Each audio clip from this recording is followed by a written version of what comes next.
اللہ اکبر اللہ اکبر اللہ اکبر لا الہ الا اللہ اللہ اکبر اللہ۔ بسم اللہ شارع الاحکام مع حمدہ ابدأ فی نظام ثم الصلاة والسلام سرمدا علی نبی قد اتانا بالہدی وعلی آلہ وصحبہ الکرام علی ممر الدہر والآوام، اما بعد فقد قال اللہ تبارک و تعالی فی بدایت سورۃ الفجر اعوذ باللہ من الشیطان الرجیم بسم اللہ الرحمن الرحیم والفجر ولیال عشر صدق اللہ العظیم۔ وعن ابن عمر ان النبی صلی اللہ علیہ وسلم قال ما من ایام اعظم عند اللہ ولا احب الیہ من العمل فیہن من هذه الایام العشر فاکثروا فیہن من التحلیل والتکبیر والتحمید، رواہ احمد فی مسندہ۔ رب اشرح لی صدری ویسر لی امری واحلل عقدۃ من لسانی یفقہوا قولی، اللہم ارنا الحق حقا وارزقنا اتباعہ وارنا الباطل باطلا وارزقنا اجتنابہ، آمین یا رب العالمین۔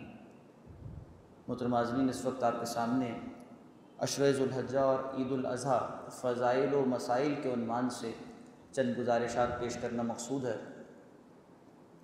عشرہ ذو الحجہ یعنی ذو الحجہ کی تاریخ اول سے لے کر یکم سے لے کر 10 دن تک یہ پہلا عشرہ کہلاتا ہے۔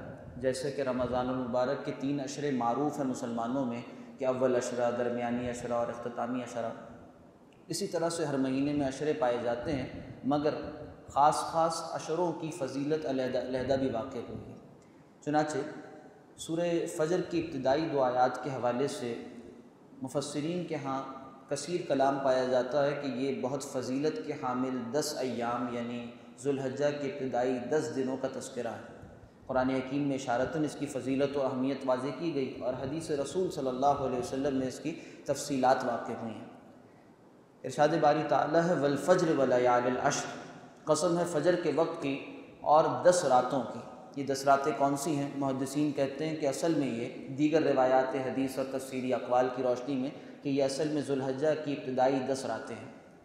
ان کی فضیلت کے حوالے سے مفسرین کے ہاں بہت سی روایات ایسی موجود ہیں جن کی بنیاد پر انہوں نے یہ دعویٰ بھی کیا ہے کہ یہ ابتدائی 10 دن اتنی اہمیت کے حامل ہیں اور ان میں اعمال کی اتنی فضیلت ہے کہ یہ رمضان کے آخری عشرے سے بھی فضیلت میں بڑے ہوئے ہیں۔ بعض محدثین تو یہ رائے رکھتے ہیں باقاعدہ کہ یہ 10 دن اصلاً رمضان کے آخری عشرے سے بڑھ کر ہے، اور بعضوں نے کہا کہ چونکہ رمضان المبارک کے آخری عشرے میں لیلۃ القدر پائی جاتی ہے اس لیے اس کی فضیلت زیادہ ہے، ورنہ اس کے بعد اگر کوئی ایام پورے سال میں سے ایسے ہیں جن میں اللہ سبحانہ و تعالیٰ کو طاعت، بندوں کی اطاعت زیادہ محبوب ہے اور ثواب بڑھا دیا جاتا ہے تو وہ یہی اصل میں 10 ایام ہے ذو الحجہ کی۔ حضرت ابن عمر رضی اللہ تعالیٰ عنہ راوی ہیں، فرماتے ہیں کہ رسول اللہ صلی اللہ علیہ وسلم نے فرمایا کہ ما من ایام اعظم عند اللہ ولا احب الیہ من العمل فیہن من هذه الایام العشر۔ ابن آدم کے جتنے بھی اعمال ہیں وہ اللہ سبحانہ و تعالیٰ کو سب سے زیادہ جو محبوب ہیں وہ ان 10 دنوں میں محبوب ہیں، یعنی اس سے زیادہ عظمت اور محبوبیت اعمال کی کسی اور ایام میں نہیں پائی جاتی جتنی کہ ذو الحجہ کے ابتدائی 10 دنوں میں پائی جاتی ہے۔ کیا اعمال کیے جائیں؟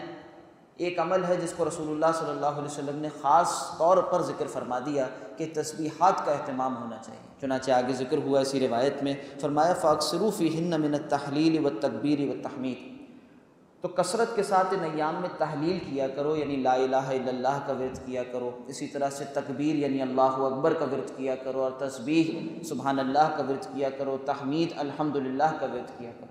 یعنی یہ الفاظ تسبیحات جتنی منقول ہیں روایات صحیحہ میں آئی ہیں ان کا اہتمام ہونا چاہیے، کثرت کے ساتھ تسبیح تکبیر کا اہتمام کیا جائے۔ پھر اس کی ایک متعین صورت بھی ہے جسے تکبیرات تشریق کہتے ہیں، انشاءاللہ اس کا تذکرہ آگے آ جائے گا، وہ متعین طور پر نمازوں کے ساتھ رکھی گئی ہیں۔ کچھ اعمال ہیں جو اس عشرے کے دوران دیے گئے ہیں۔ ہمارے ہاں بدقسمتی سے رمضان المبارک کے آخری عشرے کی اہمیت و فضیلت تو بہت بیان ہوتی ہے اور معروف اور مشہور بھی ہے، مگر ذو الحجہ کے ابتدائی ایام کی فضیلتیں بہت ہی ثابت روایات سے اور کثرت کے ساتھ واقع ہوئیں مگر اتنی معروف و مشہور نہیں ہیں۔ اور اس کا نقصان یہ ہوتا ہے کہ ایسی عظمتوں اور ایسی فضیلتوں سے مسلمان محروم رہ جاتے ہیں۔ ضرورت اس بات کی ہے کہ اس عظمت اور فضیلت کو نگاہ میں رکھتے ہوئے ان اعمال کا اہتمام کیا جائے۔ عبادت کی چاشنی اصل میں ذوق عبادت سے بنتی ہے۔ ذوق عبادت اصل میں کیا ہے؟ تسبیحات کی کثرت ہو، نماز روزے کا اہتمام ہو، عابد و معبود کا ایک خاص تعلق ہو، اللہ سبحانہ و تعالیٰ سے لو لگانے کا جو موقع دستیاب ہو جائے اسے غنیمت جانتے ہوئے اس سے فائدہ اٹھایا جائے۔ نبی کریم صلی اللہ علیہ وسلم نے ان ایام کے لیے جو اعمال جن کا تذکرہ کیا ان میں سے کچھ کا تذکرہ انشاءاللہ اس وقت آپ کے سامنے کیا جائے گا۔ جو روایت اس سے پہلے میں نے ذکر کی وہ مسند احمد کی تھی۔ اسی طرح مسلم شریف کتاب الاضاحی میں نبی کریم صلی اللہ علیہ وسلم کا یہ فرمان بھی موجود ہے کہ اذا رأیتم ہلال ذی الحجہ، جب تم ذو الحجہ کے چاند کو دیکھ لو، یعنی یکم ہو جائے، اور جیسے کہ ابھی آیا چاہتا ہے یکم کا معاملہ، اور اتوار کو رؤیت ہلال کمیٹی کا اجلاس ہونا اور اس کے بعد یہ اعلان ہونے جا رہا ہے کہ کب سے شروع ہو رہا ہے یہ مہینہ، اس اعتبار سے اعمال کو متعین کیا گیا ہے۔ اسی لیے فقہاء نے یہ بھی لکھا ہے کہ یہ بھی دینی ضروریات میں سے ہے کہ رؤیت کا اہتمام کیا جائے، چاند کے دیکھنے کا اہتمام کیا جائے۔ اذا رأیتم الہلال ذی الحجہ واراد احدکم ان یضحی فلیمسک عن شعرہ واظفارہ، تو جو کوئی تم میں سے ارادہ رکھتا ہو قربانی کرنے کا، اسے چاہیے کہ اپنے بالوں سے اور اپنے ناخنوں سے رکا رہے، یعنی نہ ناخن کاٹے اور نہ بال کسی جسم کے حصے سے صاف کرے۔ بال کاٹنے اور ناخن کاٹنے سے رک جانا اس موقع پر ایک عبادت ہے جسے رسول اللہ صلی اللہ علیہ وسلم نے متعین فرمایا ہے۔ اس روایت حدیث میں جس طرح سے مطالبہ کیا گیا اسے دیکھتے ہوئے بعض ائمہ دین کی رائے تو یہ بنی کہ ان ایام میں یعنی 10 ایام میں بال کاٹنا اور ناخن کاٹنا حرام ہے، جیسے امام احمد ابن حنبل رحمۃ اللہ علیہ فرماتے ہیں کہ ان ایام میں بال کاٹنا اور ناخن کاٹنا حرام ہے۔ باقی ائمہ دین کی رائے البتہ مختلف ہے، جیسے امام ابو حنیفہ رحمۃ اللہ علیہ وہ فرماتے ہیں کہ مستحب ہے، یہ بات پسندیدہ ہے کہ نہ ناخن کاٹے جائیں نہ بال کاٹے جائیں۔ ہاں البتہ اگر کوئی بھولے سے یا ضرورت کے تحت ایسا کر لے گا تو گناہ نہیں ہوگا، اسے اہتمام کرنے والے کو ثواب بہرحال ملے گا۔ تو ایک فضیلت ہے، اس میں شریک ہونا چاہیے۔ پھر خاص طور پر جو قربانی کرنے کا ارادہ رکھتا ہے اس کے لیے تو تاکیدی حکم ہوا ہے، چنانچہ اس کا اہتمام ہونا چاہیے۔ یکم سے پہلے یعنی چاند کے دیکھنے سے پہلے ضروریات سے فارغ ہو جائے انسان، تاکہ اس کے بعد 10 دن جو ہے وہ اس ایک خاص مشابہت کو اختیار کرے۔ اصلاً یہ مشابہت کس کے ساتھ ہے؟ انہی ایام میں اصل میں حجاج اکرام بھی، خاص طور پر وہ جو حج قران کی نیت سے احرام باندھ کر جاتے ہیں، یعنی ایک ہی احرام سے وہ عمرہ بھی ادا کرتے ہیں، اسی احرام سے پھر وہ حج بھی ادا کرتے ہیں، تو ان کے ساتھ ایک مشابہت ہو جاتی ہے، اور مشابہتوں پر بھی اجر رکھا گیا اللہ کی طرف سے۔ من تشبہ بقوم فہو منہم، جو جس قوم کے ساتھ جس طبقے کے ساتھ مشابہت اختیار کرتا ہے وہ انہی میں شمار کیا جاتا ہے۔ تو حجاج اکرام کے ساتھ ایک مشابہت بھی اس صورت میں قائم ہو جاتی ہے، جس کا اہتمام کرنا چاہیے۔ پھر ایک روایت حدیث میں یہ ذکر بھی آتا ہے، یعنی اس کو آپ صلی اللہ علیہ وسلم نے عام فرمایا ان لوگوں کے لیے بھی جو قربانی کی استطاعت نہیں رکھتے۔ فرمایا کہ کچھ لوگ آئے آپ صلی اللہ علیہ وسلم کے پاس اور آ کر درخواست کی کہ یا رسول اللہ ہمارے پاس اتنی وسعت نہیں ہے کہ ہم قربانی کر سکیں، اور اس کا اجر بہت ہے۔ نبی کریم صلی اللہ علیہ وسلم نے انہیں ایک طریقہ سکھایا اجر میں شریک ہو جانے کا۔ فرمایا کہ اپنے نہ ناخن کاٹو اور نہ بال کاٹو، اور جب یوم النحر یعنی 10 ذو الحجہ کو لوگ قربانی پیش کر رہے ہوں تو تم اپنی ان ضروریات سے فارغ ہو جانا، تمہیں ثواب مل جائے گا، یعنی فضیلت میں شریک کر دیا گیا۔ تو اہتمام ہونا چاہیے، پہلے سے اس بات کا اہتمام ہونا چاہیے کہ ان 10 ایام میں یعنی یکم سے لے کر 10 تک ناخن کاٹنے اور اسی طرح سے بال تراشنے سے انسان اجتناب کرے۔ اس کے بعد دوسرا عمل جو متعین کر احادیث میں ذکر ہوتا ہے وہ 9 ذی الحجہ کا روزہ ہے، 9 تاریخ کا روزہ۔ اس 9 تاریخ کو یوم عرفہ بھی کہتے ہیں، اس لیے کہ اصلاً یہ وہ دن ہے جب کہ مسلمان وقوف عرفہ کرتے ہیں۔ حجاج اکرام عرفات کے میدان میں وقوف کیے ہوتے ہیں، وہاں ٹھہرے ہوئے ہوتے ہیں، اور حج تو نام ہی اصل میں عرفہ کا، حج و عرفہ۔ ان کے ساتھ ایک مشابہت یہاں پر بھی ہے، وہ کچھ مشقتیں اٹھا رہے ہیں، ایک دوسری روزے کی کچھ مشقت بقیہ افراد اٹھائیں گے تو ان کو اجر میں شریک کر دیا گیا اس اعتبار سے۔ رسول اللہ صلی اللہ علیہ وسلم نے اس روزے کا اہتمام فرمایا سوائے اس سال کے جس سال کے آپ حج پر تھے، اور آج بھی مسئلہ اسی طرح سے ہے کہ حجاج اکرام کے لیے جو عرفات میں موجود ہیں ان کے لیے اس دن روزہ رکھنا نہیں ہے، دیگر افراد کے لیے روزے کی اہمیت آئی ہے۔ اچھا، پھر ایک سوال اکثر کھڑا ہوتا ہے اور سوال سامنے آ رہا ہوتا ہے کہ 9 ذی الحجہ کا روزہ ہے یا یوم عرفہ کا روزہ ہے؟ وجہ کیا ہے اس کی کہ اکثر تضاد ہو جاتا ہے۔ سعودی عرب میں اور حجاز کی رویت کے اعتبار سے ہو سکتا ہے یہاں پر 8 ذی الحجہ ہو اور وہاں 9 ہو جائے، اور امکان ہے کہ وہاں پر جب 10 ذی الحجہ ہو تو یہاں پر 9 ہو جائے۔ دونوں امکانات آگے پیچھے کے ممکن ہیں، اس لیے کہ ہر علاقے کی رویت علیحدہ علیحدہ ہے۔ آج اسی طرح سے معاملہ ہے۔ چنانچہ بعض روایات میں متعین کر کر 9 کا تذکرہ ہو گیا ہے، اس لیے بات آسان ہو جاتی ہے کہ ہر علاقے کے لیے اپنی رویت معتبر ہے، جہاں وہ انسان پایا جاتا ہے، جہاں وہ رہتا ہے، وہاں کے چاند دیکھنے کے اعتبار سے اس کو چاہیے کہ وہ 9 ذی الحجہ کا روزہ رکھ لے۔ عرفات والی فضیلت، یوم عرفہ والی فضیلت اسے اسی تاریخ میں حاصل ہو جائے گی۔ سنن ابی داؤد کی روایت ہے کتاب الصوم میں، کان رسول اللہ صلی اللہ علیہ وسلم یصوم 9 ذی الحجہ و یوم عاشوراء، نبی کریم صلی اللہ علیہ وسلم کا یہ معمول تھا۔ اسلوب عبارت کا ایسی ہے کہ یہ معمول تھا کہ آپ ذو الحجہ کی 9ویں تاریخ کو اور محرم کی 10ویں تاریخ کو روزہ رکھا کرتے تھے۔ عاشورے کا روزہ جو معروف ہے، جس کے بارے میں رسول اللہ صلی اللہ علیہ وسلم نے فرمایا کہ اگلے سال اگر میں رکھوں گا تو ایک دن ملا کے، یعنی 9 اور 10 محرم کا یا 10 اور 11 محرم کا، تو وہاں تو یہ بات محبوب اور پسندیدہ ہے، مرغوب ہے۔ یہاں پر یعنی ذی الحجہ کے موقع پر 10ویں کا روزہ نہیں رکھا جا سکتا۔ اور پورے سال میں 5 ایام ایسے ہیں جس کا روزہ رکھنا ناجائز اور حرام ہے، ان میں دونوں عیدیں شامل ہیں اور بقیہ ایام تشریق ہیں۔ نہ عید الفطر کو روزہ رکھا جا سکتا ہے، نہ عید الاضحیٰ کو روزہ رکھا جا سکتا ہے، چنانچہ 10 تاریخ کا روزہ جائز نہیں ہے۔ ہاں 9 کے روزے کی بہت فضیلت آئی ہے۔ مسلم شریف کی روایت میں اس کی فضیلت اس طرح بیان ہوئی نبی کریم صلی اللہ علیہ وسلم کے الفاظ میں کہ صیام یوم عرفہ، آپ صلی اللہ علیہ وسلم فرماتے ہیں کہ روزے عرفہ کے روزے کے بارے میں میرا یہ گمان ہے اور امید ہے، احتسب علی اللہ ان یکفر السنۃ التی قبلہ والسنۃ التی بعدہ، کہ یہ 1 سال پہلے اور 1 سال بعد کے گناہوں کا کفارہ ہو جائے گا۔ اللہ سبحانہ و تعالیٰ اس کے ذریعے سے 1 سال پہلے اور 1 سال بعد کے گناہ بخش دے گا، مجھے اللہ سے یہ امید ہے۔ دیکھیے ثابت روایت ہے، صحیح الاسناد ہے، اور چھوٹے سے عمل پر بہت بڑی فضیلت بیان کی جا رہی ہے، مسلم شریف کی روایت۔ اس سے محروم رہ جانا ایک خسارے کی بات ہے، ایک دن کا روزہ اور اتنی بڑی فضیلت، اتنی بڑی فضیلت۔ رسول اللہ صلی اللہ علیہ وسلم فرما رہے ہیں 1 سال پہلے اور 1 سال بعد کے گناہ معاف ہو جائیں گے۔ ہاں یہ ضرور جاننا چاہیے کہ یہ گناہ کون سے ہیں، یہ گناہ صغیرہ ہیں۔ محدثین نے اس کی تشریح کی ہے کہ اصلاً وہ گناہ جس میں تلافی اور معافی درکار ہوتی ہے، وہ اس طرح سے ان احکامات یا ان روایات کے ذیل میں نہیں آتے۔ کسی کا حق مارا ہے، کسی کا دل دکھایا ہے، کسی کا مال غصب کیا ہے، تو اب وہ لوٹانا ہوگا، اس کی تلافی بھی کرنی ہوگی اور ساتھ معافی بھی چاہنی ہوگی۔ اسی طرح سے اگر اللہ سبحانہ و تعالیٰ کے حقوق میں حق تلفی ہوئی ہے، نمازیں رہتی ہیں تو قضا کرنا ہوگا، زکوٰۃ رہتی ہے تو حساب سے ادا کرنا ہوگا۔ اسی طرح اگر حج نہیں کیا ہے تو اب حج ادا کرنا ہوگا، روزے ذمے ہیں تو اس کی قضا کرنی ہوگی۔ یہ ساری چیزیں اپنی جگہ ایسے ہی نہیں معاف ہو جاتی، بلکہ اس کی جو تلافی کی صورت شریعت میں متعین ہے اس کو انجام دینا ہوگا۔ ہاں باقی جو غفلت کے بہت سے معاملات ہیں، اور انسان غفلت میں بہت کچھ ایسے اعمال کر جاتا ہے جو گناہ کے ذیل میں آتے ہیں مگر اس کو شعور نہیں ہوتا، ان سب کی بخشش کیا، ایسے اعمال خیر، نیکی کے صالح اعمال وہ ذریعہ بن جاتے ہیں ان چیزوں کی بخشش کا۔ اللہ سبحانہ و تعالی ہم سب کو اس کی توفیق عطا فرمائے۔ اس کے بعد تیسری چیز ہے تکبیرات تشریق۔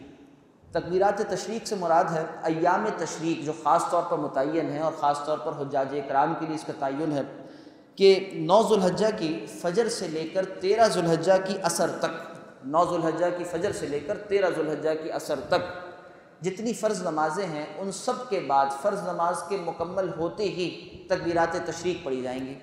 تکبیرات تشریق کسے کہتے ہیں؟ اللہ اکبر، لا الہ الا اللہ، اللہ اکبر وللہ الحمد، یہ وہ الفاظ ہیں جو تکبیرات تشریق کہلاتے ہیں، ان کا اہتمام ہونا چاہیے۔ امام ابو حنیفہ رحمۃ اللہ علیہ کے نزدیک ہر نماز کے بعد، یعنی ان ایام میں، یعنی 9 ذو الحجہ کی فجر سے لے کر 13 ذو الحجہ کی عصر تک ہر فرض نماز کے بعد ایک مرتبہ پڑھنا واجب ہے۔ واجب کا مطلب کیا ہے کہ چھوڑنے والا گناہ گار ہوگا، لازمی مطالبہ ہے۔ ایک مرتبہ پڑھنا واجب ہے اور 3 مرتبہ تک پڑھ لینا مستحب اور پسندیدہ ہے۔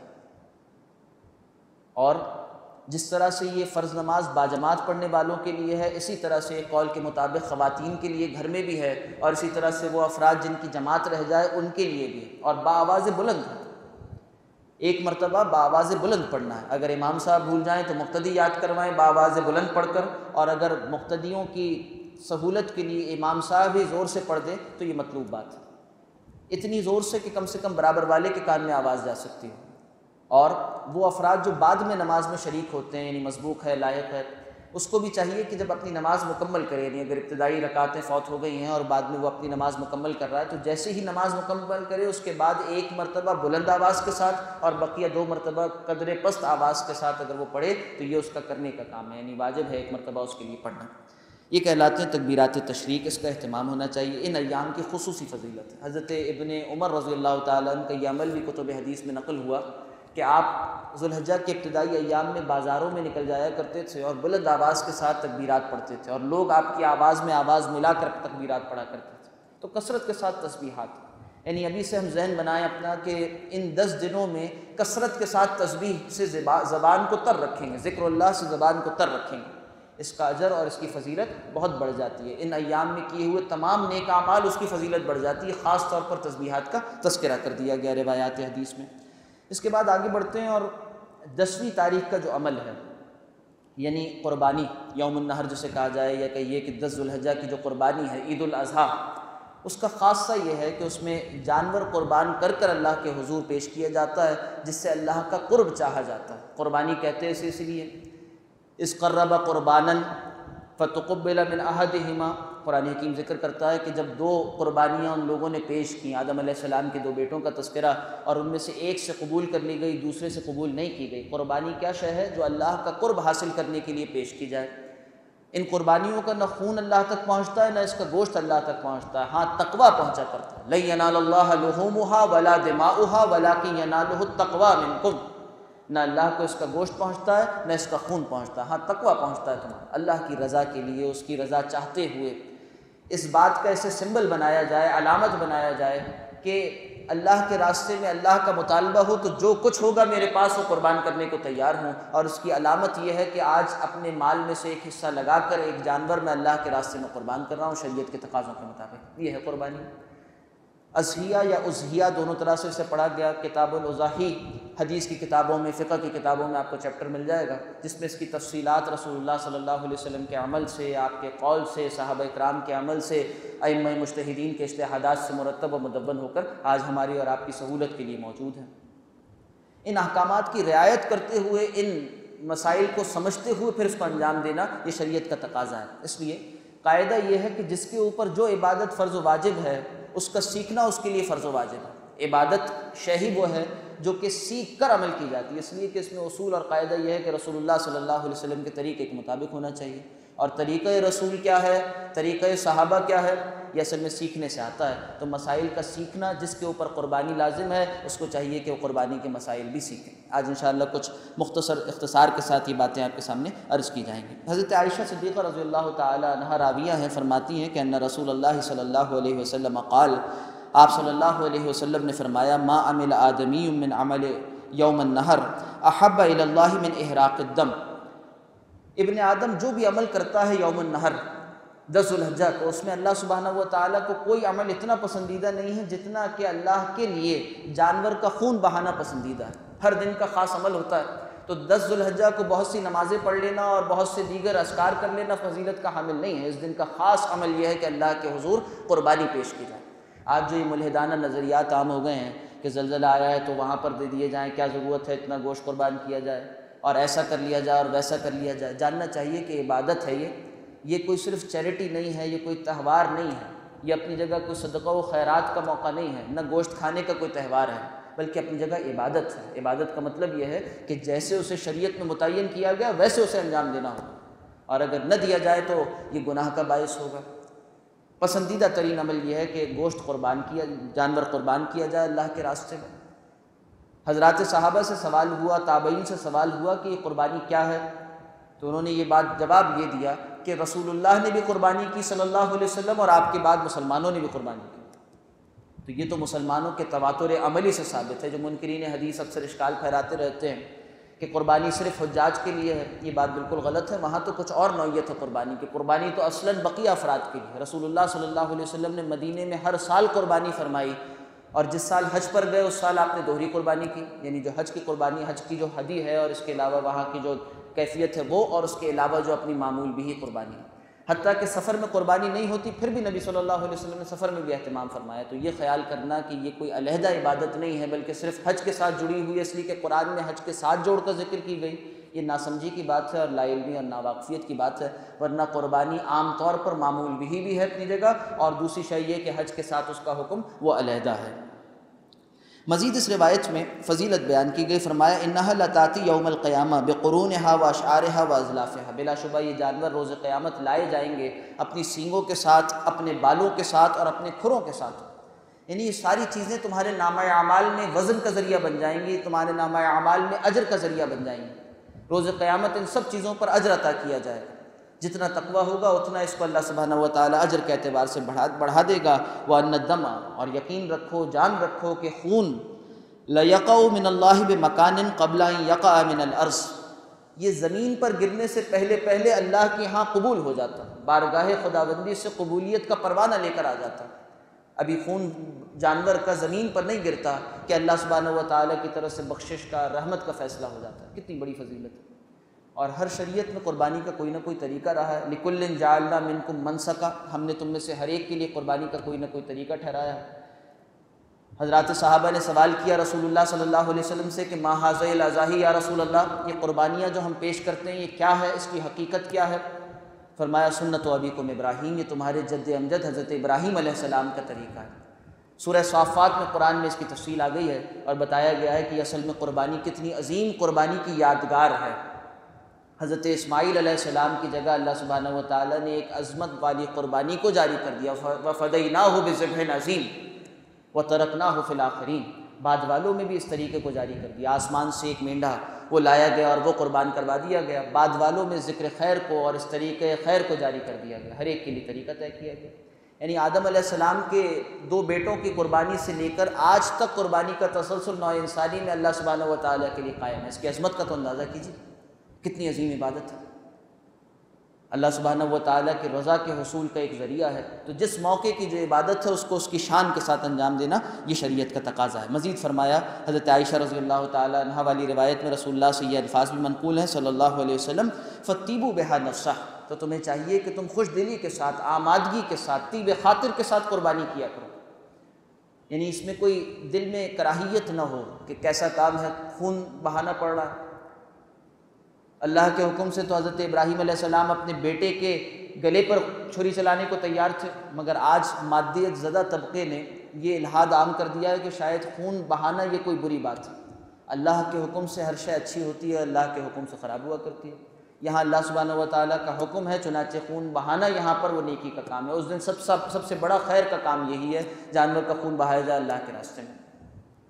مزید یہ کہ اسے رسم سمجھ کر نہ کیا جائے، اسے کوئی بوجھ سمجھ کر نہ کیا جائے، لوگ کیا کہیں گے، کسی کو دکھانے کے لیے نہ کیا جائے، دکھاوا اور اسی طرح سے اظہار ثروت کا ذریعہ نہ بنا لیا جائے، دکھلاوا نہ ہو اس کے اندر۔ فَطِيبُوا بِهَا نَفْسَهَا، خوش دلی اور آمادگی کے ساتھ، اللہ کی رضا جوئی کے ساتھ، اللہ کو راضی کرنے کے لیے قربانی کی عبادت وہ ادا کی جائے۔ فَطِيبُوا بِهَا نَفْسَهَا۔ اسی طرح حضرت ابو ہریرہ رضی اللہ تعالیٰ عنہ سے روایت ہے، فرماتے ہیں رسول اللہ صلی اللہ علیہ وسلم نے فرمایا مَن وَجَدَ سَاعَةً، جو کوئی وسعت پائے، صاحب استطاعت پر قربانی واجب ہوتی ہے، انشاءاللہ بات آگے آ جائے گی۔ مَن وَجَدَ سَاعَةً، جو کوئی وسعت پائے، فَلَمْ يُضَحِّ، اور اس کے باوجود قربانی نہ کرے، فَلَا يَقْرَبَنَّ مُصَلَّانَا، تو اسے چاہیے کہ پھر ہمارے مصلوں کے قریب نہ آیا کرے۔ مسلمانوں کی عظمت والا ایک عمل، ان کی شان و شوکت کا اظہار، عید کے دن بڑے اجتماعات میں جو نماز عید ادا کی جاتی ہے، ایسے شخص کو جو وسعت رکھتا ہے اس کے بعد قربانی نہ کرے، اسے چاہیے کہ ہمارے مصلوں سے دور رہے۔ دیکھیے، اندازہ کیجیے کتنی ناگواری کا اظہار ہے اس روایت میں، اور کس قدر سخت بات ہے کہ وسعت رکھتے ہو اور اس کے بعد یہ سال میں ایک مرتبہ اللہ کے دین کا تقاضا تمہارے سامنے آیا تھا اور اس میں جو ہے وہ تساہل کر گئے، اس میں کنجوسی کر گئے۔ تو یہ بات نبی کریم صلی اللہ علیہ وسلم اسے کس قدر ناپسند فرما رہے ہیں، اس پر ناگواری کا اظہار فرما رہے ہیں کہ ایسے شخص کو چاہیے کہ پھر ہماری مصلی یعنی عیدگاہوں کے قریب نہ آیا کرے، دور رہا کرے۔ مسلمانوں کے اجتماع سے جسے روک دیا جائے، اس کی بدبختی اور اس کے حرمان کی اور کیا دلیل ہو سکتی ہے؟ اللہ سبحانہ و تعالیٰ سب کو محفوظ فرمائے۔ وسعت کیا ہے، کس پر واجب ہے قربانی، سوال یہاں سے سامنے آتا ہے۔ دیکھیے، جاننا چاہیے کہ ابتدا ہی سے اہل علم کے مابین قربانی کی شرعی حیثیت کے اعتبار سے، یعنی اس کی سٹیٹس کے اعتبار سے کہ کس درجے کا حکم ہے، اس میں کچھ اختلاف رہا ہے۔ بعض صحابہ کے ہاں بھی اختلاف تھا، بعد میں ائمہ مجتہدین کے ہاں بھی اختلاف اسی طرح سے برقرار رہا، مگر قربانی فی نفسہ ہی مشروع ہونا، اس کا شریعت کا حصہ ہونا، یہ متفق علیہ ہے۔ اس میں کوئی صحیح طبقہ مسلمانوں کا اختلاف نہیں رکھتا، سب مانتے ہیں۔ یہ گمراہ طبقے، منکرین حدیث اور اس طرح کے لوگ، ان کا خیال ہے کہ شاید قربانی نہیں ہے، بقیہ تمام اہل ایمان کا الحمدللہ اس پر اتفاق ہے۔ ہاں، البتہ مشروع ہونے کے بعد، شریعت کا حصہ ہونے کے بعد یہ واجب ہے یا سنت ہے، اس میں اختلاف ہوا ہے۔ اصلاً یہ ٹیکنیکل بحث ہے، اور سنت موقدہ اور واجب کی بحث، واجب کی تعریف، اس کی ڈیفینیشن امام ابو حنیفہ رحمۃ اللہ علیہ اور امام شافعی رحمۃ اللہ علیہ کے مابین مختلف فی ہے، اختلاف پایا جاتا ہے۔ اسی مناسبت سے اس کے حکم میں بھی اختلاف ہوا۔ امام شافعی رحمۃ اللہ علیہ کے نزدیک یہ سنت موقدہ ہے، امام ابو حنیفہ رحمۃ اللہ علیہ کے نزدیک یہ واجب ہے۔ واجب کسے کہتے ہیں؟ واجب وہ ہے جس کا مطالبہ کیا گیا ہے تاکید کے ساتھ۔ ہاں البتہ انکار کرنے والے کو ہم کافر نہیں کہتے۔ فرض وہ شے ہے جو اس سے زیادہ اوپر کی شے ہے، اور اس کا انکار کرنے والا اسے کافر کہا جائے گا، اس کی تکفیر ہوتی ہے شرعی تقاضے پورے ہو جانے کے بعد۔ ہاں واجب کا انکار کرنے والا گناہ گار اور فاسق و فاجر اور گمراہ کہلاتا ہے۔ چنانچہ شرعی حیثیت اس کی احناف کے نزدیک وہ واجب کی ہے، یعنی قربانی ہر صاحب استطاعت پر، عاقل بالغ مسلمان مقیم پر واجب ہے۔ عاقل بالغ مقیم صاحب استطاعت پر۔ اب یہ صاحب استطاعت کون ہوتا ہے، اس بات کو ذرا تفصیل سے سمجھنے کی یا کہیے اہتمام سے سمجھنے کی ضرورت ہے۔ اس میں کچھ کنفیوژنز پائی جاتی ہیں معاشرے میں، اور عام طور پر ہو یہ رہا ہوتا ہے کہ جس پر واجب نہیں ہے اس کی تو قربانی کر دی جاتی ہے، اور جس پر شرعاً واجب ہے اس کی قربانی نہیں ہو رہی ہوتی۔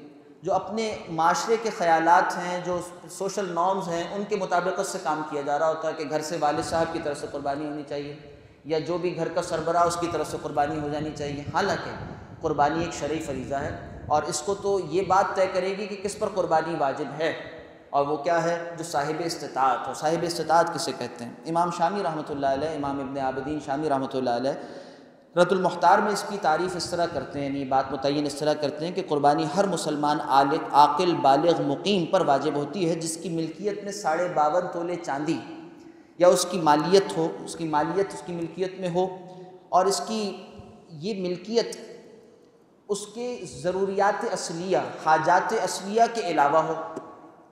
یہ اصل میں اس کی تعریف ہے، عاقل بالغ مسلمان مقیم جس کی ملکیت میں 52.5 تولے چاندی، اس کی مالیت کی کوئی ملکیت ہو، اور وہ ملکیت اس کی ضروریات اصلیہ، حوائج اصلیہ، اس کی جو فوری ضرورتیں ہیں، اس کی جو ضروری اشیاء ہیں، اس کے علاوہ ہو۔ اب اس کی وضاحت کیا ہے؟ وضاحت اس طرح سے ہے کہ ایک شے ہوتی ہے نصاب زکوٰۃ کا، جسے ہم کہتے ہیں کوئی شخص صاحب نصاب ہے۔ وہاں آپ نے یہ بات سن رکھی ہوگی کہ 52.5 تولے چاندی کی مقدار یا 7.5 تولے سونا، اس کی مقدار جس کے پاس ہو، یعنی یا تو خود وہ شے ہو یا اس کی مالیت اس کے پاس ہو، تو اس پر زکوٰۃ فرض ہو جاتی ہے سال گزرنے پر۔ اور جو استعمالی چیزیں ہیں، گھر رہائشی ہیں جتنے بھی ہوں، گاڑیاں استعمالی ہوں جتنی بھی ہوں، سب کچھ ایگزمپٹڈ ہے اور سال گزرنا شرط ہے۔ یہ ساری باتیں زکوٰۃ کے لیے درست ہیں کسی شخص کو صاحب نصاب بنانے کے لیے، مگر ایک باریک فرق ہے جو جاننا چاہیے، وہ یہ ہے کہ زکوٰۃ کے لیے صاحب نصاب ہونا شرط ہے، اور قربانی کے لیے اور صدقۃ الفطر کے لیے صاحب استطاعت ہونا شرط ہے۔ صاحب استطاعت کون ہے؟ یہاں پر بعض چیزیں جو زکوٰۃ میں ایگزمپٹڈ تھیں وہ یہاں ایگزمپٹڈ نہیں ہیں۔ مثلا زکوٰۃ نکالنے کے لیے ایک دفعہ سال بھر اس کے پاس ملکیت زکوٰۃ رہے، ملکیت مال رہے، یہ شرط ہے، یہاں سال گزرنا شرط نہیں ہے۔ مزید یہ کہ زکوٰۃ میں استعمالی گھر، رہائشی گھر 1 ہوں، 2 ہوں، 3 ہوں، 10 ہوں، وہ ایگزمپٹڈ ہیں، مستثنیٰ ہیں، وہ شمار نہیں کیے جاتے۔ جو رہائش کی نیت سے لیے گئے ہیں وہ گھر شمار نہیں کیے جاتے۔ اسی طرح سے کپڑے جتنے ہوں شمار نہیں کیے جاتے۔ گھر میں زائد ضرورت جو کچھ سامان ہوتا ہے استعمالی ہے، شمار نہیں کیا جاتا۔ گاڑیاں 1 ہوں، 2 ہوں، 3 ہوں، 10 ہوں، جتنی مالیت کی ہوں شمار نہیں کی جاتی ہیں اگر استعمال کی نیت سے لی گئی ہیں۔ ہاں مال تجارت ان میں سے کوئی شے ہوگا تو وہ شمار ہو جائے گا۔ مگر قربانی کی استطاعت کو طے کرنے کے لیے ان سب چیزوں کو بھی شمار کیا جاتا ہے سوائے ایک کے، یعنی ایک گھر ایگزمپٹڈ ہے جس پہ وہ رہتا ہے، مسکونہ مکان۔ ایک گاڑی جو وہ استعمال کرتا ہے، وہ جیسی بھی ہو، گاڑی ہو، وہ سائیکل ہو، وہ ایک اسکوٹر ہو، جو بھی شے ہے، وہ ایک استعمالی سواری، اس کو چھوڑ کر جتنی سواریاں ہیں اور جو کچھ بھی ہے وہ شمار ہو جاتا ہے۔ اسی طرح سے جو بالکل اس کی حوائج اصلیہ ہیں، بنیادی ضروریات ہیں، 3 کپڑے ہیں، اسی طرح سے اس کا گزر اوقات کا خرچ ہے، اس کو چھوڑ کر جو کچھ بھی ہے ان سب کو جمع کر کر دیکھا جائے گا کیا اس کے پاس 52.5 تولے چاندی کی مقدار تک، یعنی اس کی مالیت تک ملکیت پہنچ رہی ہے یا نہیں پہنچ رہی۔ اور آج 52.5 تولے چاندی کی کوئی بہت زیادہ مالیت نہیں بنتی، کچھ 40-45 ہزار کے مابین بنتی ہے۔ تو اس اعتبار سے جن لوگوں پر قربانی واجب ہوتی ہے وہ دائرہ زیادہ وسیع ہے۔ عامت الناس میں ایک شے مشہور ہے، وہ یہ ہے کہ جس پر زکوٰۃ فرض ہے اس پر قربانی بھی واجب ہے. یہ بات درست ہے، غلط نہیں ہے، مگر اس سے آپ ایک نتیجہ لوگ خود نکال لیتے ہیں، وہ یہ ہے کہ جس پر زکوٰۃ فرض نہیں ہے اس پر قربانی بھی واجب نہیں ہے، حالانکہ یہ بات غلط ہے. وضاحت اس کی عرض کر دی گئی. پہلے جو بات ذکر کی گئی اس سے آپ یہ بات خود سمجھ سکتے ہیں کہ بہت سے ایسے افراد بھی ہوں گے جن پر زکوٰۃ تو فرض نہیں ہوتی ہوگی، یعنی زکوٰۃ دینا فرض تو نہیں ہوتا ہوگا، مگر قربانی کرنا واجب ہوتا ہے. یہ فرق اپنی جگہ ملحوظ رکھنے کے قابل ہے. دیکھنے کی ضرورت یہ ہے کہ ایسا شخص جس کی ملکیت میں 40-45 ہزار، یعنی اس سال کے اعتبار سے عرض کر رہا ہوں، ورنہ قاعدہ یہ ہے کہ 52.5 تولے چاندی کی مقدار کے اعتبار سے جو مالیت اس سال بنتی ہے، اس کے پاس اگر اتنی مالیت زائد از ضرورت چیزوں کی صورت میں یا اموال کی صورت میں موجود ہے تو اس پر ایک حصہ قربانی کا وہ واجب ہو جائے گا. گھر میں 10 افراد صاحب استطاعت ہیں تو 10 افراد کے اعتبار سے 10 حصے لازم آئیں گے. ایک فرد ہے تو ایک کے اوپر لازم آئے گا. والد صاحب استطاعت ہے تو والد پر، بیٹا صاحب استطاعت ہے تو بیٹے پر، بیوی صاحب استطاعت ہے تو بیوی پر، اسی طرح سے علی حاصل القیاس. یہ نہیں ہے کہ کمانے والا کون ہے، پیسے دینے والا کون ہے، یہ نہیں، بلکہ قربانی اس کی طرف سے ہونی چاہیے. ہو سکتا ہے بیوی کی طرف سے شوہر کر دے، بیٹے کی طرف سے والد کر دے، والد کی طرف سے بیٹا کر دے، مگر اگر کسی پر واجب ہے تو اس کو معلوم ہونا چاہیے کہ میری واجب قربانی ادا کی جا رہی ہے اور دوسرا اس کی جانب سے اس کو ادا کر رہا ہو. یہ احناف کے نزدیک ہے. اہل حدیث حضرات کے نزدیک شوافع کا جو موقف ہے وہی ہے، یعنی پورے گھر سے ایک جانور کفایت کر جاتا ہے. یعنی پورے ایک مکان میں اگر کہیے کہ 10 افراد رہتے ہیں صاحب استطاعت، تو سب کی طرف سے ایک بکری بھی قربان کر دی جائے تو ان کے خیال کے مطابق اور ان کے استدلال کے مطابق وہ کفایت کر جاتی ہے. باقی احناف کے نزدیک معاملہ اسی طرح سے کہ ہر صاحب استطاعت کے لیے علیحدہ ایک جانور کی قربانی، یا اگر 7 حصوں والا جانور ہے تو 7 حصے اس میں متعین کر اس کی طرف سے قربانی کیا جانا یہ شریعت کا تقاضا ہے. کون سے جانور ایسے ہیں جن کی قربانی جائز ہے؟ بہت سے حلال جانور ہیں جن کا گوشت استعمال کیا جا سکتا ہے، مگر قربانی میں ان کی قربانی کرنا جائز نہیں ہے. جیسے مرغی ہے، بطخ ہے، اسی طرح سے دیگر، ان کی قربانی نہیں ہو سکتی عید پر. ہاں ویسے حلال جانور ہیں تو بعض اصناف ہیں جن کو رسول اللہ صلی اللہ علیہ وسلم نے متعین فرمایا ہے کہ ان کی قربانی کی جائے گی. قربانی کے جانور کون کون سے ہیں؟ گائے ہے، بیل ہے، بھینس ہے، بھینسا ہے، اونٹ ہے، اونٹنی ہے، بکرا ہے، بکری ہے، بھیڑ ہے، بھیڑا ہے، دمبا ہے، دمبی ہے. یہ ساری یعنی مذکر و مؤنث ان اصناف میں ان کی قربانی ہو سکتی ہے. اسی طرح سے ان کے حصے کتنے ہیں یہ بھی نبی کریم صلی اللہ علیہ وسلم نے متعین فرمایا ہے. جو بڑے جانور ہیں چاہے وہ گائے ہو یا اونٹ ہو، اس میں 7 حصے ہیں، 7 سے 8واں نہیں ہو سکتا. اور جو چھوٹے جانور ہیں جیسے بکرا ہے، اسی طرح سے دمبا ہے، بکری ہے، اس میں 1 حصہ ہے. جس جانور میں جتنے حصے ہیں اس سے زیادہ کر لینے سے بقیہ ساری قربانی خراب ہو جاتی ہے. اسے شریعت کی اصطلاح میں کہا جاتا ہے مال مشاع. ایک ایسی شے ہے جس میں حصے ایک ساتھ جڑے ہوئے ہیں، علیحدہ ایسے نہیں کیے جا سکتے، یعنی زندہ جانور علیحدہ نہیں کیا جا سکتا. چنانچہ اس میں ایک حصے کا جو حکم ہوگا وہی بقیہ حصوں کے ساتھ بھی آ جائے گا. اس لیے اس میں کچھ چیزوں کی احتیاط ضروری ہے. جو اجتماعی قربانی کا آج غلغلہ ہے اس میں کچھ احتیاطیں لازم ہیں. ایک تو یہ ہے کہ حصے متعین ہونے چاہیے، 7 سے زیادہ نہ ہو جائیں. مزید یہ کہ جو حصہ ڈلوانے والے ہیں، جمع کرنے والے ہیں، ان کو چاہیے کہ یہ اعلان کریں کہ کوئی شخص جو اس میں حصہ ڈال رہا ہے وہ حلال آمدن سے حصہ ڈالے. مزید یہ کہ اس کی نیت تقرب ہی کی ہو، یعنی قربانی کا جانور ہو، وہ یا تو عید الاضحیٰ کی جو واجب قربانی ہے وہ ادا کر رہا ہو، یا اس میں عقیقے کا کوئی اگر معاملہ ہے تو عقیقے کے حصے ڈالے جا سکتے ہیں، جائز ہے. یا کوئی اپنے مرحوم والدین اور دیگر افراد جو گزر گئے ان کی طرف سے قربانی کرنا چاہے تو وہ حصے ڈالے جا سکتے ہیں. مگر کوئی اگر صرف گوشت کے حصول کی نیت کر لے گا تو بقیہ سارے لوگوں کی بھی قربانی خراب ہو جائے گی. اسی لیے کوئی کسائی ہے تو اس کی دکان پر کبھی حصہ نہیں ڈالنا چاہیے. پتہ چلے وہ 3 حصے تو آپ کے قربانی کے رکھے اور بقیہ جو ہے وہ اپنی دکان پر بیچ دے تو بقیہ کے حصے بھی خراب ہو گئے. حصے یہ شرعی معاملہ ہے اور یہاں پر تجارت کی نیت یا اس کے علاوہ صرف گوشت کی نیت یہ جائز نہیں ہوتی. ساری نیتوں میں تقرب کی نیت کا ہونا ضروری ہے.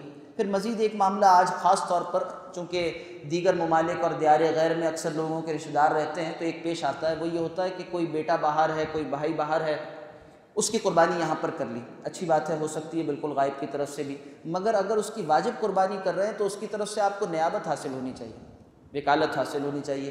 وہ بتا دے آپ کو یا آپ اسے بتا دیں کہ آپ کی قربانی یہاں ہو رہی. میں یہ نہیں عرض کر رہا کہ پیسے اس کی طرف سے آنے ضروری ہیں، نہیں، بلکہ قربانی میں حصہ متعین ہے، یہ متعین ہونا چاہیے، مجہول نہ ہو قربانی، یہ نہ معلوم ہو کہ کس کی ہے، ایسا نہیں ہو سکتا، بلکہ معلوم ہو، اور جس کی اگر واجب قربانی ہے تو اس کی طرف سے آپ کو نیابت حاصل ہو کہ وہ بتا دے آپ قربانی کر دیجئے، پھر اس کا حصہ بھی اس جانور کے اندر ڈال لیا گیا۔ اس طرح سے اہتمام کرتے ہوئے قربانی کے حصوں کو بھی متعین کرنا چاہیے، اس کے سارے حصے تقسیم کرتے ہوئے بھی انتہائی احتیاط برتنا چاہیے، گوشت تقسیم کرتے ہوئے بھی اس میں کم زیادہ بغیر رضامندی کے اپنی جگہ درست شے نہیں ہے، اس میں وبال ہے۔ ان جانوروں کے حوالے سے حدیث میں اور مزید شرائط بھی ذکر ہوئی ہیں، مثال کے طور پر عمروں کا تذکرہ کیا گیا ہے، جیسے گائے، بیل، بھینس، اس کی عمر کم از کم 2 سال ہونی چاہیے، 2 سال سے کم نہ ہو، اونٹ کی عمر کم از کم 5 سال ہو، اس سے کم نہ ہو، اور پھر جو بکری ہے، بکرا ہے، دمبا دمبی اور بھیڑا، اس کے اندر کم سے کم 1 سال اس کی عمر ہونی چاہیے، کم سے کم 1 سال ہونی چاہیے، یعنی 1 سال میں وہ 2 دانت نکال لیتا ہے، اس لیے کہتے ہیں کہ 2 دانت جانور کے ہونے چاہیے۔ جو اس میں استثناء ہے، یعنی ایکسیپشن جو حاصل ہے، وہ بھیڑ کے لیے حاصل ہے، دمبے کے لیے حاصل ہے، بکری کے لیے نہیں۔ وہ یہ ہے کہ اگر وہ اتنا لہیم شہیم ہو، اتنا فربا ہو کہ اگر 1 سال والے جانوروں میں اسے چھوڑ دیا جائے تو ان جیسا ہی لگے تو پھر اس کی قربانی بھی جائز ہو جاتی ہے، اگرچہ اس کے دانت پورے نہ آئے، مگر یہ ایکسیپشن بکری میں حاصل نہیں ہے، بکری میں حاصل نہیں ہے، بلکہ دمبے اور بھیڑ کے لیے حاصل ہے۔ تفصیلات دونوں کی روایات حدیث میں موجود ہیں۔ اسی طرح سے حضرت علی رضی اللہ تعالیٰ عنہ فرماتے ہیں کہ جب ہم جانور لینے جایا کرتے تھے تو رسول اللہ صلی اللہ علیہ وسلم ہمیں حکم دیتے تھے اچھی طرح سے جانچ پھٹک کر لینے کا، اس کو چھان بین کر لینے کا، یعنی کان دیکھ لیا کرو، اس کے سینگ دیکھ لیا کرو، اس کے دانت اس کے دیکھ لیا کرو، ان چیزوں کے اہتمام کا ہمیں حکم دیتے۔ صحابہ فرماتے ہیں کہ ہم مدینے میں جانوروں کو موٹا تازہ کیا کرتے تھے قربانی کے لیے۔ تو بعض روایات حدیث میں جیسے موطا کی روایات ہیں، ترمذی کی، ابو داؤد کی، اس میں کچھ چیزوں کا، کچھ نقائص کا تذکرہ ہوا ہے کہ اگر یہ نقص پایا جاتا ہے تو پھر قربانی جائز نہیں ہوگی، اور اگر کم پایا جائے گا تو کراہیت کی حامل ہوگی، ناپسندیدگی اس کے اندر آ جائے گی۔ مثال کے طور پر ایسا جانور جو ایسا لنگڑا ہو کہ اپنا پیر زمین پہ ہی نہ رکھ سکتا، ایک پیر جو ٹوٹا ہوا ہے یا ایک پیر جس میں زخم ہے اور چوٹ ہے وہ زمین پہ ہی نہیں رکھ سکتا، تو ایسے جانور کی قربانی جائز نہیں ہے۔ ایک آنکھ بالکل ٹوٹی ہوئی ہے، اس کی سینگ اس کے اکھڑے ہوئے ہیں یا ٹوٹے ہوئے ہیں بالکل، یا اسی طرح سے اور کوئی نقص پایا جاتا ہے، کان کٹا ہوا ہے مکمل، تو یہ ایسے نقائص ہیں کہ یہ جانور حلال تو ہے، گوشت حاصل کرنے کے لیے اس کو ذبح کیا جا سکتا ہے، مگر اس سے جو واجب قربانی ہے، عید الاضحیٰ کی قربانی ہے، وہ نہیں کی جا سکتی۔ کوئی اتنا لاغر جانور ہے کہ ہڈیوں میں گودا ہی نہیں رہا، اس کے کھڑا ہی نہیں ہو سکتا، تو ایسے جانور کی قربانی سے بھی آپ صلی اللہ علیہ وسلم منع فرمایا کرتے تھے۔ اللہ کے راستے میں عمدہ چیز، جتنی استطاعت ہے عمدہ سے عمدہ شے پیش کرنے کی کوشش کرنی چاہیے۔ ہاں، البتہ جو اس میں قانونی سطح متعین ہے احتیاط والی، وہ یہ ہے کہ اگر کوئی نقص موجود ہے اور وہ 1/3 سے کم ہے، یعنی اس عضو کے اعضاء میں سے کسی اعضاء پر وہ 1/3 سے کم پر ہے، تو قربانی جائز ضرور ہے۔ کراہیت کے حامل ہے، ناپسندیدگی تو ہے، مگر جائز ضرور ہے۔ مثال کے طور پر کان کٹا ہوا ہے تو اگر وہ 1/3 سے کم پر نقص پایا جاتا ہے تو اس کی قربانی جائز ہے، اس سے آگے بڑھ جائے اور اگر نصف تک چلا جائے تو پھر اس کے بعد قربانی ناجائز ہو جایا کرتی ہے۔ اسی طرح سے جانور کی ایک قسم جسے خصی کہا جاتا ہے، خصی جانور کی قربانی وہ بھی اپنی جگہ جائز ہے۔ نبی کریم صلی اللہ علیہ وسلم نے ایسے جانور کی قربانی فرمائی۔ حضرت جابر بن عبداللہ رضی اللہ تعالیٰ عنہ راوی ہیں، سنن ابی داؤد کی روایت ہے کہ ذبح النبی صلی اللہ علیہ وسلم یوم الذبح کبشین اقرنین املحین موجعین۔ آپ صلی اللہ علیہ وسلم نے 2 موٹے تازے چتکبرے سینگ والے خصی مینڈے قربان کیے۔ آپ صلی اللہ علیہ وسلم سے اونٹ کی قربانی بھی ثابت ہے، مینڈوں کی قربانی بھی ثابت ہے، اسی طرح جسے بھیڑ کہتے ہیں اس کی بھی، اسی طرح سے گائے کی بھی۔ حضرت عائشہ صدیقہ رضی اللہ تعالیٰ عنہ فرماتی ہیں کہ نبی صلی اللہ علیہ وسلم نے حجۃ الوداع کے موقع پر تمام گھر والوں کی طرف سے ایک گائے قربان کی، جس کی قربانی نفل ہو تو اس میں بہت سے حصے بھی جمع کیے جا سکتے ہیں۔ ہاں، واجب قربانی اس میں 7 سے زیادہ متعین نہیں ہو سکتا، وہ 7 ہی ہوں گے، ورنہ اگر نفل قربانیاں ہیں تو اس میں ایک بکری میں بھی بہت سے افراد، جیسے آپ صلی اللہ علیہ وسلم نے ایسی قربانی بھی فرمائی کہ یہ میری طرف سے اور ہر اس شخص کی طرف سے ہے جس نے میری امت میں سے قربانی نہیں کی، جائز ہے۔ مرحومین کی طرف سے قربانی کرنا بھی جائز ہے۔ ابو داؤد کی روایت ہے، حضرت علی رضی اللہ تعالیٰ عنہ کو رسول اللہ صلی اللہ علیہ وسلم نے وصیت فرمائی کہ میرے بعد میری طرف سے قربانی کرتے رہنا۔ ہاں، یہ بات نوٹ کرنے کی ہے، اگر وصیت کی قربانی ہے تو پھر اس کا گوشت خود استعمال نہیں کر سکتے، کل کا کل صدقہ کرنا ہوگا، اللہ کے راستے میں غرباء و مساکین کو دینا ہوگا، گھر میں استعمال نہیں ہو سکتا، اور اسی طرح دیگر جو اغنیاء ہیں، غنی افراد ہیں جو خود صاحب استطاعت ہیں، ان کو نہیں کھلایا جا سکتا۔ دوسری صورت یہ ہے کہ آپ نے کسی مرحوم کی طرف سے قربانی کی، اس نے وصیت نہیں کی تھی، تو پھر یہ گوشت گھر پر بھی استعمال ہو سکتا ہے، اوروں کو بھی کھلایا جا سکتا ہے، اس کا حکم وہی ہے جیسے عام طور پر قربانی کے گوشت کا حکم ہے، انشاءاللہ کچھ ذکر آگے آ جائے گا۔ مگر اگر وصیت کی قربانی ہے یا منت کی قربانی ہے یا نظر کی قربانی ہے تو پھر اس کے لیے لازم ہے کہ اس کا سارا گوشت وہ صدقہ کر دیا جائے، غربا میں خود استعمال نہ کیا جائے۔ قربانی کا وقت کون سا ہے؟ 10 ذو الحجہ کی نماز عید کے بعد سے اگر پہلے قربانی کر لی گئی تو وہ قربانی نہیں ہے، وہ پھر صرف گوشت کے استعمال کے لیے استعمال ہونے والا جانور ہے۔ ایک صاحب نے قربانی کر لی، نبی صلی اللہ علیہ وسلم نماز عید پڑھانے کے لیے جا رہے تھے، آپ صلی اللہ علیہ وسلم نے دیکھا تو فرمایا کہ یہ کیا کیا تم نے، نماز سے پہلے قربانی کر لی؟ فرمایا شاتو کا شات اللحمن، تمہاری بکری تو صرف گوشت کی بکری ہے، یعنی گوشت کھا لو، استعمال کر لو۔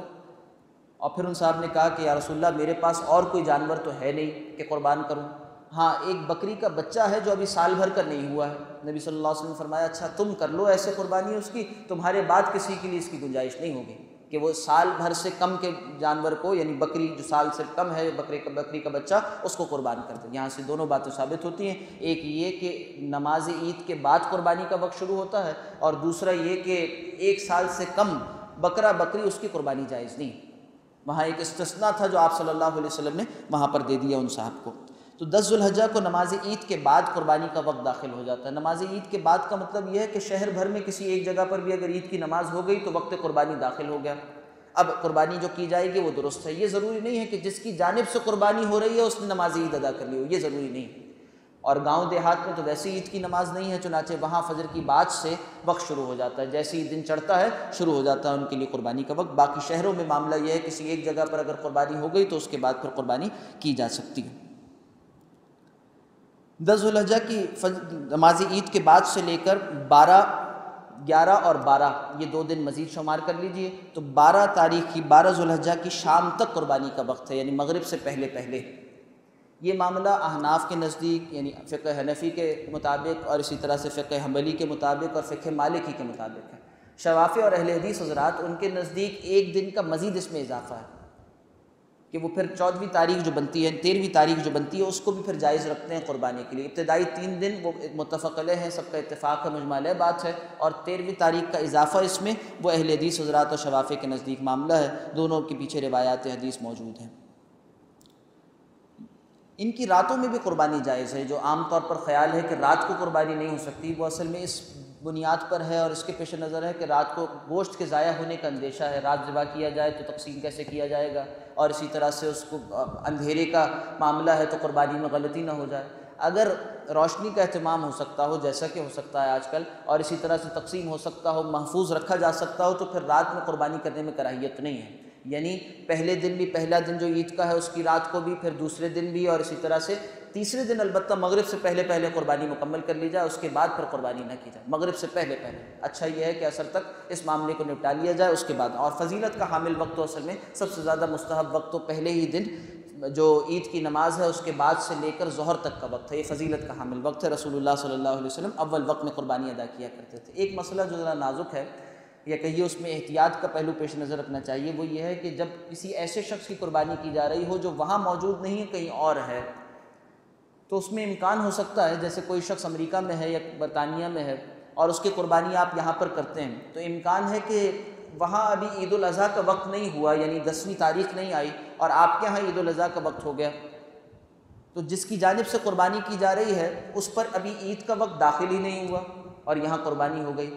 البتہ ہو ضرور جاتی ہے قربانی، اس لیے کہ فقہاء نے لکھا ہے کہ اعتبار اس جگہ کا ہوگا جہاں جانور کو قربان کیا جا رہا ہے، وہاں کی رویت کا اعتبار ہوگا۔ یہاں 10ویں تاریخ ہو چکی تو قربانی درست ہے، مگر احتیاط اس میں ہے کہ اس دن کر لی جائے جو دن کامن ہو رہا ہو۔ ایک نہ ایک دن کامن آ جاتا ہے، 3 دن ہوتے ہیں عید کے، تو اگر کہیں ایسا معاملہ ہے تو جہاں وہاں بھی عید ہو جائے اور یہاں بھی عید ہو جائے تو اس دن قربانی کر لینے میں احتیاط ہے، ایسے جانور کی جس میں کہ ایسے لوگوں کا حصہ ہو جو کسی دیار غیر میں رہتے ہیں اور وہاں عید کا دن مؤخر یا مقدم واقع ہو رہا ہے۔ جس کی قربانی رہ جائے، کسی وجہ سے قربانی نہ کر سکے اور ایام قربانی گزر گئے، جانور خرید لیا تھا، تو اب یہ پھر اس جانور کو ذبح کر کر خود استعمال نہیں کر سکتا، شرعاً ضروری یہ ہے کہ کل کا کل صدقہ کرے اور کوئی شخص اگر جانور خرید ہی نہ سکے، صاحب استطاعت تھا، شرعاً اس پر قربانی واجب تھی مگر جانور خرید نہ سکا، تو اب ایام عید کے گزر جانے کے بعد اس پر لازم ہے کہ یہ اتنی قیمت جو اس سال ایک حصے کی بنتی تھی اتنا صدقہ کر دے غرباء و مساکین پر۔ ایسے افراد جو زکوٰۃ کے مستحق ہیں ان کو اتنے پیسے دے دینا، اس کے لیے پھر شریعت کا تقاضا ہوگا۔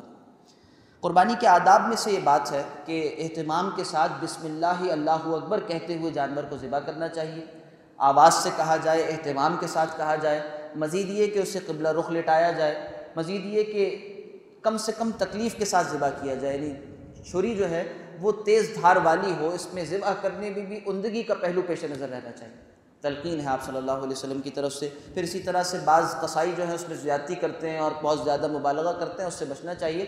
ہاں اس کی رگیں جا کٹ جائے، اس کی رگیں کٹ جائیں ایسے کہ اس سے خون باہر آنے کا اہتمام ہو جائے، پھر اس کے بعد بہت جلدی نہیں کرنی چاہیے اس کے مات کے مکمل کر دینے میں۔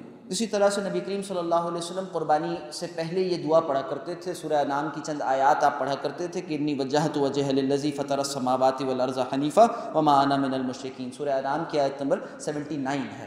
اسی طرح سے سورہ انعام ہی کی آیت نمبر 162 بھی آپ تلاوت فرمایا کرتے تھے قربانی سے پہلے، ان صلاتی و نسکی و محیایا و مماتی للہ رب العالمین لا شریک لہ وبذالک امرت وانا اول المسلمین، اس کا بھی اہتمام کرنا چاہیے۔ اس کے بعد مسئلہ ہے کہ گوشت کی تقسیم کیسے کی جائے، شریعت اس میں کوئی رہنمائی دیتی ہے؟ امام ابو حنیفہ رحمۃ اللہ علیہ سورہ حج کی ایک آیت سے اشارتاً ایک مسئلہ اخذ کرتے ہیں۔ اصلاً تو یہ آیت ایک خاص تناظر میں واقع ہوئی ہے، مگر گوشت کی تقسیم میں مستحب کیا ہے، پسندیدہ بات کیا ہے، وہ اس کی طرف بھی اس سے اشارہ ملتا ہے۔ سورہ حج کی آیت نمبر 36 میں ارشاد ہوتا ہے فَكُلُوا مِنْهَا وَأَطْعِمُوا الْقَانِعَ وَالْمُعْتَرَّ، کھاؤ اس میں سے خود بھی اور کھلاؤ اس کو جو آرام سے بیٹھا ہوا ہے اور اسے بھی جو پریشان ہوا جاتا ہے، بے بس ہو رہا ہے، پریشان ہوتا ہے، مانگتا پھرتا ہے۔ معتر، 3 حصے ہو گئے۔ اچھا یہ ہے، پسندیدہ یہ ہے کہ ایک حصہ گھر پہ رکھ لیا جائے فَكُلُوا مِنْهَا، ایک حصہ اغنیاء کو بھی دے دیا جائے، جو 2 احباب ہیں ان میں تقسیم کر دیا جائے، وَأَطْعِمُوا الْقَانِعَ جو اہتمام سے بیٹھے ہوئے ہیں، آرام سے بیٹھے ہوئے ہیں، وَالْمُعْتَرَّ اور وہ جو کہ پریشان ہوتا پھرتا ہے، مانگتا پھرتا، غرباء و مساکین، ان میں بھی تقسیم کر دیا جائے، 3 حصے کر لیے جائیں، پسندیدہ ہے۔ یہ بات پسندیدہ ہے، شرعاً فرض و واجب نہیں ہے۔ یہ بھی جائز ہے کہ کوئی شخص اپنے حالات کے مطابق کل رکھ لے گھر پر، کل صدقہ کر دے، کل کا کل جو ہے وہ رشتہ داروں میں بانٹ دے یا احباب کو دے دے، یہ بھی جائز ہے۔ یہ تینوں صورتیں جائز ہیں۔ استحبابی بات، پسندیدہ بات یہ ہے کہ ایک حصہ گھر رکھے، ایک تقسیم کرے اور ایک جو ہے وہ دوسروں کو غرباء و مساکین میں تقسیم کر دے۔ آج کل یہ خیال یہ بھی لوگوں کی طرف سے ظاہر کیا جاتا ہے، سمجھتے ہیں کہ قربانی کے جانور میں سے کھانا، یعنی اس کے گوشت میں سے کھانا کوئی ناپسندیدہ بات ہے۔ یہ بات صحیح نہیں ہے، اس میں بھی اہتمام ہونا چاہیے کہ جانور اللہ کے راستے میں قربان کیا گیا اور یہ طریقہ رسول اللہ صلی اللہ علیہ وسلم کا تھا کہ وہ پھر استعمال بھی کرتے تھے اس کو، چنانچہ اس کے کھانے میں بھی کوئی کراہیت نہیں ہونی چاہیے۔ ایسی کوئی بات کرنا جو اس کے شایان شان نہ ہو، وہ اصل میں نقصان کا باعث ہے، آداب کے خلاف ہے، اور رغبت دل میں پیدا کرنی چاہیے ان چیزوں کے لیے جو شریعت میں جائز اور پسندیدہ ہیں، وہ ہمارے لیے طبعاً بھی مرغوب ہو جائیں۔ اس کا جو کھال کا معاملہ ہے، اس کا معاملہ بھی یہ ہے کہ جس طرح سے گوشت ہے، جب تک آپ اپنے استعمال میں لا رہے ہیں تو اس کھال کو ویسے ہی استعمال میں لانا جائز ہے، یعنی جب تک وہ کھال کی صورت میں ہے آپ اس کو دباغت کے بعد استعمال کر سکتے ہیں، اس سے کوئی شے بنوانا چاہیں بنوا کر استعمال کر سکتے ہیں، مگر ایک مرتبہ اگر بیچ دی گئی، یہ جاننا چاہیے کہ قربانی کے جانور کا کوئی حصہ، کوئی شے بیچنا جائز نہیں ہے، بیچ کر استعمال کر لینا جائز نہیں ہے۔ ہاں اگر بیچ دی گئی تو پھر اس کی قیمت کو کل کا کل غرباء و مساکین پر صدقہ کرنا واجب ہوگا۔ ایسا فرد جو زکوٰۃ لے سکتا ہے، زکوٰۃ کا مستحق ہے، اسی کو دینا لازم ہوگا۔ چنانچہ آج کل یہ غلطی یہ ہوتی ہے کہ قصائی سے یہ طے کر لیتے ہیں کہ کھال لے لو اور اس کے ساتھ کتنے پیسے لوگے، اجرت میں کھال دے دینا جائز نہیں ہے، اس سے قربانی خراب ہو جائے گی۔ کھال کی جتنی قیمت بنتی تھی پھر اتنا صدقہ کریں گے تو پھر قربانی صحیح ہوگی۔ اور اس کے علاوہ اگر کوئی صورت ایسی پیش آ جائے جیسے کہ خاص طور پر شہر کراچی میں ہوتا رہتا ہے کہ اگر کھال چھن گئی تو پھر کیا کیا جائے، ایسے لوگوں کے پاس چلے گئی جو شریعت کے تقاضے کے مطابق تو اسے خرچ نہیں کرتے، لگاتے نہیں ہیں، نتیجتاً کیا ہوگا، قربانی میں سے ایک حصہ چلا گیا، ایک جز چلا گیا۔ اس کی تلافی ایسے ہوگی کہ وہ کھال جتنی قیمت کی ہے، گائے کی کھال کی قیمت الگ ہوگی، اونٹ کی الگ ہوگی، بکرے کی الگ ہوگی، جتنی اس کی قیمت بنتی ہے اتنا اللہ کے راستے میں صدقہ کر دیا جائے، مال صاحب استطاعت کے لیے، اس سے تلافی ہو جائے گی اور وہ قربانی اپنی جگہ درست ہو جائے گی۔ یہ بھی جاننا چاہیے کہ اس کھال کو اگر دیا جائے تو اس کا مصرف وہی لوگ ہیں جو زکوٰۃ کے مستحق ہیں، یعنی اس کی قیمت اگر دی جا رہی ہے تو وہی لوگ اس کے مستحق ہیں جو زکوٰۃ کے مستحق ہیں، نہ اس کھال کی قیمت کو مدرسے میں لگایا جا سکتا ہے تعمیر میں، نہ مسجد میں لگایا جا سکتا ہے تعمیر میں، نہ اس سے کسی ملازم کی تنخواہ دی جا سکتی ہے، بلکہ جو غرباء و مساکین پڑھنے والے بچے وہاں پر ایسے ہیں جو مستحق زکوٰۃ ہیں، ان کی ذاتی ملکیت میں آ جانے والی چیزوں پر ہی خرچ ہو سکتا ہے، ان کے کپڑے بن سکتے ہیں، ان کے کھانے کا اس سے اہتمام ہو سکتا ہے۔ تو دیکھنا یہ چاہیے کہ کھال جہاں بھی دی جا رہی ہو وہ شریعت کے جاننے والے ہوں، شریعت کے تقاضوں کے مطابق اس کا مصرف جو کچھ ہے اس میں اسے خرچ کرتے ہوں تو آپ بری ذمہ ہیں۔ باقی اس کا اہتمام کرنا ضروری ہے کہ جانچ پرکھ کرنے کے بعد کھال دی جائے، اس لیے کہ یہ عبادت ہے اور یہ اس عبادت کا ایک جز ہے کھال۔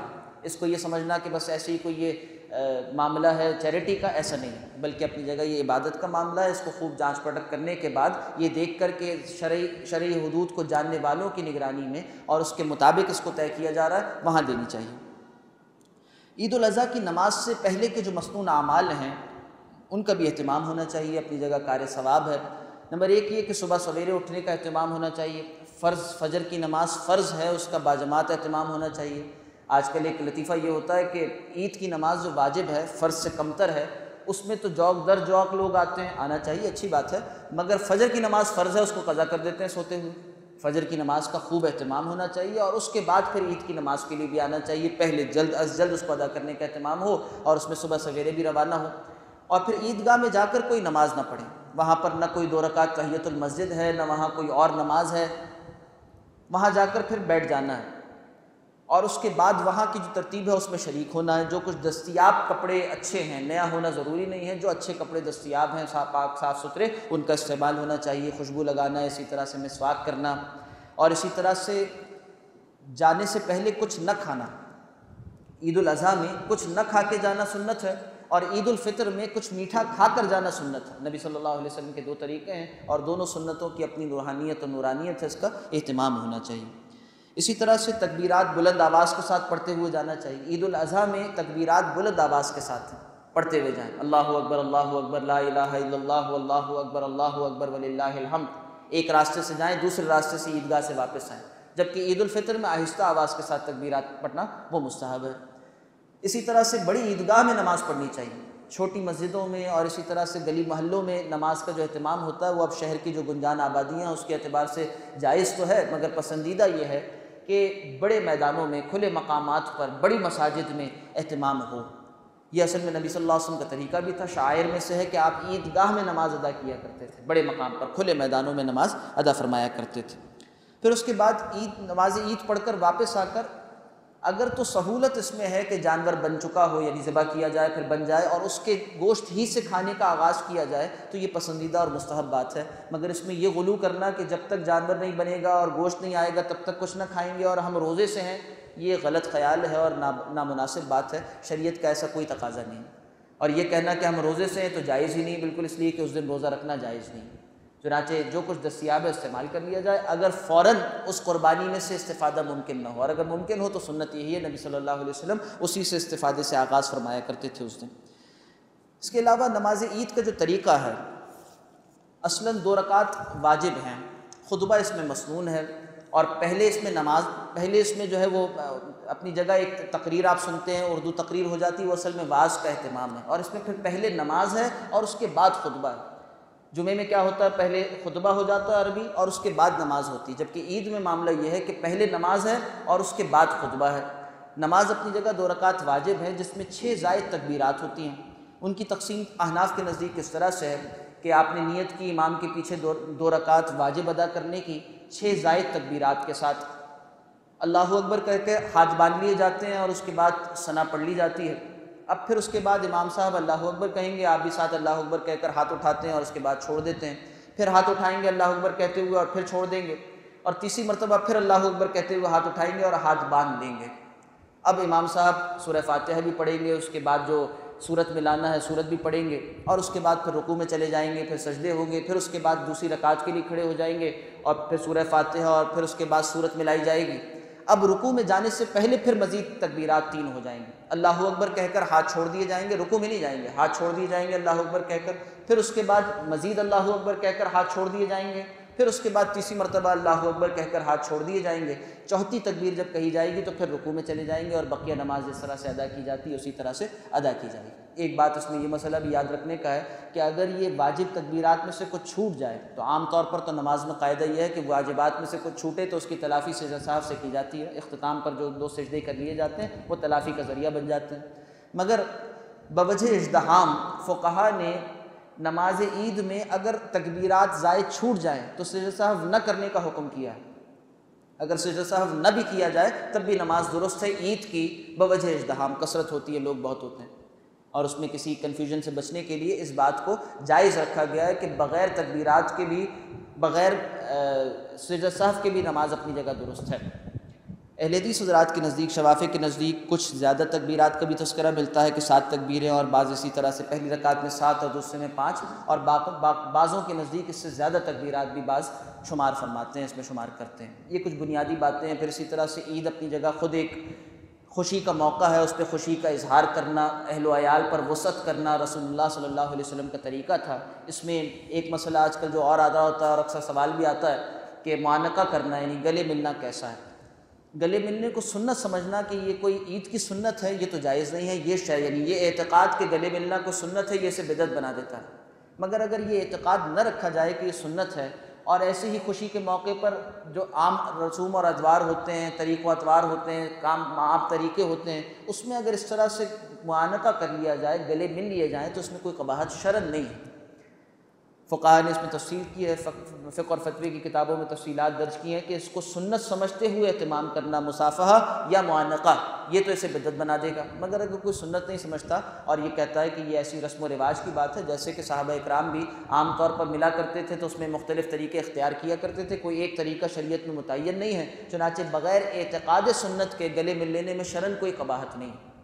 مبارکباد دینا ایک دوسرے کو، صحابہ سے اس بات کا بھی تذکرہ آتا ہے کہ وہ ایک دوسرے کو عید پر مبارکباد ان الفاظ کے ساتھ دیتے تھے کہ تقبل اللہ منا و منکا، اللہ سبحانہ و تعالی ہم سے بھی قبول فرمائے اور تم سے بھی قبول فرمائے۔ تقبل اللہ منی و منکا، تقبل اللہ منا و منکم، ہم سے اور تم سے اور مجھ سے اور آپ سے قبول فرمائے۔ اس طرح سے مبارکباد دینا یا یہ کہنا کہ عید مبارک کی بات بھی شرعاً کوئی قباحت کی حامل نہیں ہے، اگرچہ اس کے سنت ہونے کا اعتقاد نہ رکھا جائے۔ یہی کچھ بنیادی گزارشات تھیں، وہ مسائل جو اکثر و بیشتر پیش آتے ہیں ان کو یہاں پر ذکر کرنے کا اہتمام کیا گیا، کچھ فضائل کا ذکر کیا گیا، کچھ مسائل کا ذکر کیا گیا۔ اللہ سبحانہ و تعالی ہمیں اس کے اہتمام کی اور صحیح علم کے مطابق صحیح نیت کے ساتھ بہترین اعمال کی حسن کے ساتھ انجام دہی کی توفیق عطا فرمائے۔ اقول قولی ھذا واستغفر اللہ لی ولکم ولسائر المسلمین والمسلمات۔